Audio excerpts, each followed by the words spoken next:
এক কবি রাসূলুল্লাহ সাল্লাল্লাহু আলাইহি ওয়াসাল্লামের প্রশংসায় কবিতা লিখছে।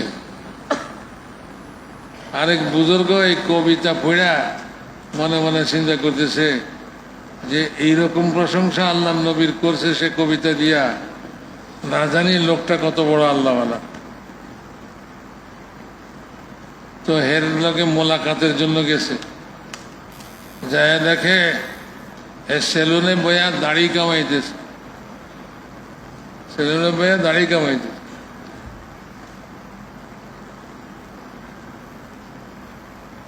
তো সে কইতেছে ওই লোক যে শেখ রেশমি তারাশি, তুমি দাড়ি মুন্ডাইতেছ? সে কয় ভলে ওয়ালাকিন দিলে কাছে নমি তারাশা, আমি আমার দাড়ি কামাই দিয়েছি, কারো দিল তো ছিলতেছি না। তো ওই লোক কইতেছে বলে দিলে রাসূলুল্লাহ তারা আমি তারাশি, তুমি কারো দিল ছিলতেছ না, কিন্তু আল্লাহর রসুলের দিলকে ছিলতেছ। দাড়ি মুন্ডায় হুজুরের একটা সুন্নতকে নষ্ট করে তুমি রাসূলুল্লাহ সাল্লাল্লাহু আলাইহি ওয়াসাল্লামের দিলকে ছিলতেছ, দিলে কষ্ট দিতেছ। জাযাকাল্লাহ কে চশমম বাজ কর দি, মুরাবা জানে যা হামরাজ কর দি। ওই বেটার হোশ এসে গেছে, ও ঠিকই কইছে। সে কইতেছে জাযাকাল্লাহ,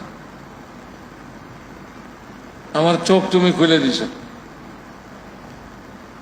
আমি যে দিন মনে করছি যে দাড়ি মুন্ডে দিয়েছি, কার কি ক্ষতি? আরে আমি রাসূলুল্লাহ সাল্লাল্লাহু আলাইহি ওয়াসাল্লামের তারিফের উপরে, রাসূলুল্লাহ সাল্লাল্লাহু আলাইহি ওয়াসাল্লামের সম্পর্কে এরকম আশান লিখছি, কিন্তু আমি তো রাসূলুল্লাহ সাল্লাল্লাহু আলাইহি ওয়াসাল্লামকে, রাসূলুল্লাহ সাল্লাল্লাহু আলাইহি ওয়াসাল্লামের দিলের মধ্যে কষ্ট দিতেছি। জাযাকাল্লাহ কে চশমম বাজ কর দি, মুরাবা জানে যা হামরাজ কর দি। তো এই তো হালাত উম্মতের। রাসূলুল্লাহ সাল্লাল্লাহু আলাইহি ওয়াসাল্লামের কি পরিমাণ কষ্ট হইতেছে। হুজুরকে মক্কাতে কাফেররা ধাক্কা দিছে, ধুল দিছে মাথার উপরে, আর রাসূলুল্লাহ সাল্লাল্লাহু আলাইহি ওয়াসাল্লামের হাল কি ছিল? বলে আমারে ধাক্কা দে, কোনো অসুবিধা নাই, কিন্তু কবরে তুই ফেরেশতার ধাক্কা না খাস।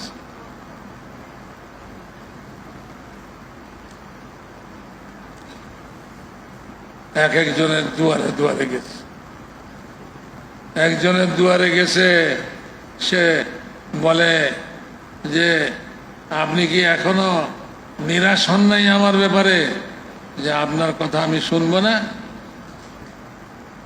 আমি আপনার কথা শুনবো না, এত বার করে বলছি, তারপরেও কি আপনি এখনো নিরাশ হন নাই আমার ব্যাপারে, যে আমি আপনার কথা শুনবো না? তারপরেও কি জন্য আসছে?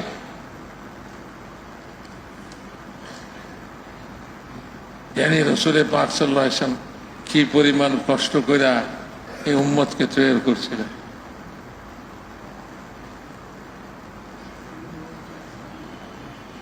আর এই উম্মত আজ কোথায় হারাইতেছে,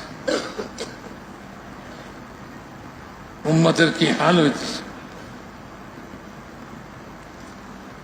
40 বছর বয়স হয়েছে, 50 বছর বয়স হয়েছে, একটা দিন, একটা মুহূর্ত সে তার আখিরাতকে চিন্তা করার সুযোগ পায় নাই, তার কাছে সময় নেই। যে তবলিগের মেহনত যখন গাছতে যায়, কি বলে? বলে হুজুর ভালো কথা তো খুব ভালো বলছেন, কিন্তু আমার তো সময় নেই।